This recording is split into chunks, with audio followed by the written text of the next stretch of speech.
This is probably the biggest and the best quarterfinal Champions League draw that we've ever seen in a long time. We have Atletico Madrid versus Borussia Dortmund, PSG versus Barcelona, we have Arsenal versus Bayern, and Real Madrid versus Manchester City. We're going to go over each of these games. I'm going to give my prediction of who's going to win and go to the semifinals, and as well as what games to look out for. And honestly, it's going to be tough because these are all really good games. Let's start off with Arsenal versus Bayern Munich. I think this is going to be a fantastic competition between these two sides. There's just so much drama in between these two clubs. Bayern Munich literally absolutely embarrassed Arsenal back in 2017 when they beat them 10-2 on aggregate. I think that was back when Arsene Wenger was the manager for Arsenal, and it's been a while since the Gunners had to kind of reestablish themselves in the Champions League. And I think since that game in 2017, Arsenal have been going through a lot of changes and have been rebuilding. Now they have obviously Mikel Arteta. They have a lot of amazing players like Odegaard, like Saka. You can see the tremendous amount of progress that they've made since 2017, and it's safe to say that Arsenal are back and they're ready to continue to compete in the Champions League.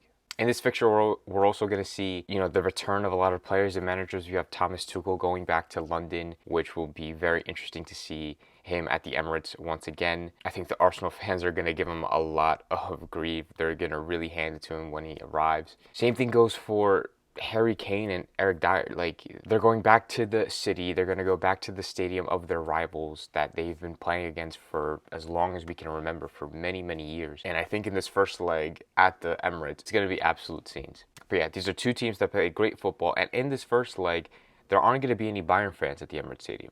Bayern Munich have been given a ban from their fans attending the Champions League fixture because in their game against Lazio, the fans were using like fireworks and other pyrotechnics, and UEFA just sanctioned them a ban, which they accepted, and now they won't be able to attend the game. So the entire Emirates Stadium is just going to be filled of Arsenal home supporters. That's going to be a significant advantage for Arsenal in the first leg. In terms of who's going to win, I don't know. Like I said, these are two very even sides. These are two very competitive, very, very good teams. No, I think a lot of people would say that Bayern Munich would win. They have more experience in the Champions League. They're just a huge team. They have a lot of amazing players. But Arsenal, like I said, they've been rebuilding. They've been competitive recently, and they're back in the Champions League. I think they've been doing astronomically well in the Premier League this season, and of course last season as well. I think it's very difficult for me to see them losing, especially with that first home leg advantage. I think it's really going to give Arsenal a real head start if they take advantage of it. Of course, in that second leg away at Munich, it's going to be a little more difficult. Bayern are really, really good at playing at home, but Arsenal's away record isn't that bad either. I mean, at least in the Premier League, they're one of the best teams that perform at home, and they're definitely the best team that performs away. So if they could transfer that to the Champions League and to this double fixture against Bayern Munich, I think they have an amazing chance to go through. So I think at the end of the day, Arsenal are going to beat Bayern Munich and head to the semifinals. I think the second fixture is going to be the game that everyone is going to be watching, at least looking forward to watching, and that's Real Madrid versus Manchester City. These are two Goliaths of football clubs in the world, and both very experienced in the Champions League, both very competitive. I know Guardiola and City won their first Champions League last season, but they are such a dominant team and such a strong force to be reckoned with. And Real Madrid are just Real Madrid. They're the best team ever in Champions League history, winning the most amount of Champions Leagues. They've won that three-piece back-to-back with Zinedine Zidane and Cristiano Ronaldo back in the day. Even though last season, during Manchester City's road to the Champions League final, they did beat Real Madrid pretty badly. And so I think that since then, Madrid have learned from their mistakes. They're definitely going to take that loss, and they're not going to want to lose like that again, especially in the quarterfinal of the Champions League. They don't want to get knocked out this early, especially against Manchester City. They don't want to be embarrassed. I think this is going to be a tremendously competitive and amazing game to watch, especially for the neutrals. I think to some people, Real Madrid can be seen as not the favorites. They would see Manchester City as the favorites, considering the fact that Real Madrid are kind of struggling defensively. They have their defensive issues. They also really don't have that number 9, but that hasn't really been stopping them. I think Real Madrid are going to have to kind of rely on Bellingham to keep up his form, because Manchester City have a lot of attacking threats. Obviously, you have Haaland, you have Bernardo Silva, you have Kevin De Bruyne, you have Julian Alvarez, you have Phil Foden, you have Doku. It's just never ending, and they are very, very threatening threatening on the attack. And I think that's why we saw the result that we did last year. It is just Real Madrid's defense was able to handle it, especially if everybody's just on point. So in my opinion, Manchester City are going to go through. However, it's going to be very, very close. I don't think it's going to be like last season where they destroyed 4-0 or something. I think it's going to be a lot closer. We might even see a penalty kick shootout, but yeah, no, I think Manchester City should be going through. Let me know what you think about this fixture. This is probably the best fixture out of the four. So let me know what you think about both teams, Manchester City or Real Madrid. Who do you have going through to the semifinals? Next up, let's talk about Atletico Madrid versus Borussia Dortmund. I think people are going to underestimate this game, and that's why I wanted to talk about it before I talk about the PSG versus Barca game. In my opinion, I think these are two teams that have been underlooked in the Champions League this season. They both perform very well in this competition, and they both have been very entertaining to watch. Borussia Dortmund headed into the knockout rounds from the group of death, while Atletico Madrid came out of a more comfortable group. Not saying it was an easy group, but it wasn't the group of death. It's also going to be very interesting because of Atletico Madrid knocking out the finalist Inter Milan. That's also very, very huge. Inter Milan being in good form. I say pretty well, and they're like destroying Serie A this season. Like, I forget, like they're like almost 20 points clear top of the table. So yeah, you can consider that pretty well. But yeah, they just knocked out a very informed Inter Milan team. I think Simeone is just tired of competing in this Champions League competition and just walking away with nothing. And I think they have that extra fire and extra drive to just really, really win it all. Both Griezmann and Morata have been, I think, lethal in the Champions League. They've scored a lot of goals. They're one of the top goal scorers in the competition. Other than that, I think seeing an informed Antoine Griezmann, 26 goals in all competitions, that against Borussia Dortmund defense is going to be very, very awesome to see. And it's going to be very interesting. You're definitely going to see him score. I cannot see a world where Antoine Griezmann doesn't perform well against Borussia Dortmund. This definitely shouldn't be slept on. For Borussia Dortmund, they have Jadon Sancho, who should be a very crucial part of the squad. Julian Brandt is also another key player in their team. So if those two players, in my opinion, can keep their form up and perform their best, Borussia Dortmund have a really good chance. So this is going to be the most underrated Champions League fixtures out of all four of them. So I personally definitely recommend to make sure you don't miss this one, because everyone's going to be watching Real Madrid and Manchester City, but I feel like nobody's going to be watching Atletico Madrid versus Borussia Dortmund, and I think this might be one of the best games. In terms of who will win is going to be very difficult for me to predict. For Atletico Madrid, their form at home is it's like a fortress. They can play at home. They do very, very well at home. I think that they definitely relied on playing at home in the second leg against Inter. Them going to Borussia Dortmund and getting a win or even a tie, I find it very, very difficult. I see Borussia Dortmund taking the win at their home stadium. It's gonna be hard to say. In my opinion, I think Atletico Madrid should be going through. And I say that because I believe that Atletico Madrid have more of a chance to get a result at Borussia Dortmund than Borussia Dortmund getting a result at the Metropolitano, if that makes sense. If Atletico Madrid could get even a tie at the Signal Iduna Park, they're going to go through.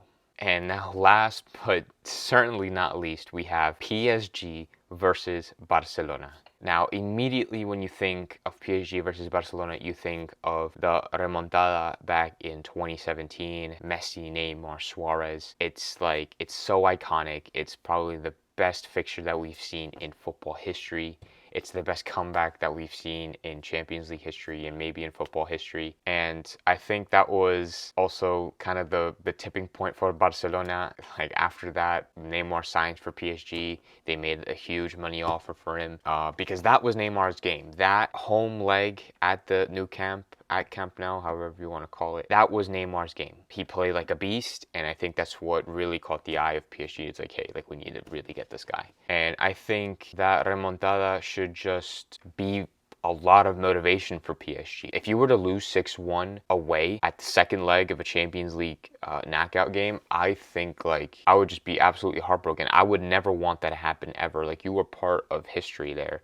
And I don't think PSG are going to want that to happen again. They're going to come out seeking for revenge. This is also a PSG team who are known to just flop in the Champions League and just never, ever, even make it to the final, really. It's also going to be so interesting because Luis Enrique is the coach of PSG, as you know. He coached for Barcelona. He knows Barcelona like the back of his hand. He's played for Barcelona, an absolute Barca legend. Like, he knows Xavi. He knows how Xavi thinks. He knows how he plays, how Barca thinks, how their tactics and everything. And I think it's going to be just amazing to see how he will come up with just a counter tactic to battle it. Also seeing a Barcelona side with a lot of young players coming from the academy, from La Masia. Even though we're not going to be able to see Pedri or Gavi, we still have Yamal, Fermin. I think it's going to be a very entertaining match, especially seeing these very informed, young, talented players going up against a team like PSG. It's going to be amazing to watch. Cubarsi, I think, is a standout player for Barcelona, which is crazy to say because he's turning 17 this year, I'm pretty sure. He's still 16 years old. He was locking down Victor Osimhen in that tie against Napoli. Like, he made Victor Osimhen look like a rookie, and Cubarsi look like he's been playing for Barcelona and in for the first team for years. He's tall, he's quick, he's intelligent, he's very composed on the ball. He's brilliant defensively. I think Cubarsi is going to play a big, if not the biggest factor for Barcelona, especially in their defense. It's gonna be very important coming up against Kylian Mbappe. I mean, Cubarsi, Araujo, that defense is going to have to lock down Mbappe, and if they can do that, Barcelona could beat PSG. Obviously, speaking about Mbappe, that's honestly the biggest threat, in my opinion, from this PSG side. If they can lock down Mbappe, it's wraps. It's game over. Mbappe is the biggest threat. Mbappe is going to want to beat Barcelona. He's going to be joining Real Madrid in the summer. It's his future, like, arch rivals, arch nemesis. It's very poetic how it's turning out. So he's going to want to beat Barcelona, so he's not going to hold anything back. I'm reading this stat here. It says Mbappe scored 8 goals in his previous 6 matches against La Liga teams, including a hat trick at the Camp Nou in 2020-2021. So Mbappe likes scoring against La Liga sides. I'm just very excited to see a Cubarsi versus Mbappe kind of situation in the defense. I really want to see how Cubarsi can handle Mbappe, and if he can do it, I think even next season, it's going to be amazing seeing Barcelona versus Real Madrid and seeing those two at it. In terms of who's going to go through, this is also very difficult to say, and I say this because of the form that each team has been this season. Barcelona have been doing pretty well, but they have been inconsistent and been dropping points to teams into games where they shouldn't. Sometimes they play really well, sometimes they play really poorly. With all due respect, I think PSG don't really have any competition in their league. They're just significantly better in every aspect compared to the rest of the teams in Ligue 1. So yeah, they could be in better form. Yeah, they made it out the group of death, but I don't see PSG winning this one. I'm going to go with my gut and say that Barcelona are going to beat PSG and head to the semifinals. But yeah, that's my review of the Champions League draw. Who's going to win, who's going to go through, just different little things about each game and each team that we should be keeping an eye out, or who we should be considering when we do watch these games. I appreciate you guys for watching this video. Please hit the thumbs up, hit the subscribe button if you are new. I appreciate to everybody who's been subbing recently. Your support has been amazing. We've passed 500 subs in like 2 to 3 months, and it's been awesome to see. So I really enjoy making these videos. I really enjoy talking to you guys in the comments and all the tweets on Twitter. It's been awesome and a joy to do. So let me know what you think about the Champions League draw. Which game are you looking for specifically? And if you were to rank, like, what games, like, what would be like the most anticipated games to watch, like from first being like the most anticipated to last being the ones that you're not really going to watch, I would love to know that order in the comments down below. In my opinion, I think the most anticipated game and the most watched game is going to be Real Madrid versus City. In second place, I think it's going to be PSG versus Barca. Then in third, I think it's going to be Arsenal versus Bayern. And then, unfortunately, last, it's going to be Atletico Madrid versus Borussia Dortmund. It's very, very difficult. Let me know what you think in the comments down below. Again, thank you so much for watching this video. Check out my most recent Champions League video, and I do a bunch of Inter Miami content that I've been really enjoying to do. If you want to talk about Messi and Suarez and Inter Miami, feel free to do that. Also, before I head out, a quick note. There is a new professional women's soccer team here in Fort Lauderdale called Fort Lauderdale United FC. I am very interested in covering them this season as soon as that starts. I believe it's in August. So I think it's one of my goals on this channel to create more coverage and more exposure to women sports and, you know, women athletes, women achievements. I've done a couple of women's videos, especially TikToks mainly, to kind of get the word out or to kind of just create more coverage for them. And I think it's very important to me, and I think it's going to be very important to this channel in the future. So if you are interested in that, be sure to look forward to that in August. So I just wanted to give a heads up. But yeah, thank you guys so much for watching, and I'll see you guys this Sunday for Inter Miami, and then I'll see you guys later on the next Champions League video.